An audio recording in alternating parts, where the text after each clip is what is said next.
Hello everyone and welcome back to another video from Gaming Basics. In this video, I'm going to show you how to log out from your account on 8-Ball Pool. So let's get started right away.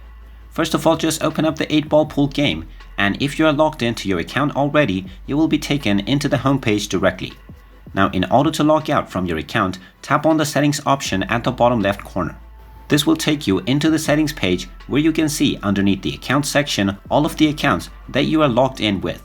So whether you're logged in with Google Play or Facebook or your Miniclip ID, you can simply tap on the logout option at the very bottom, and then this will automatically log you out from your account no matter which account you have been logged in with. If you wish to log back in again, you can just tap on the appropriate button and then proceed with logging back into the game. And there you have it.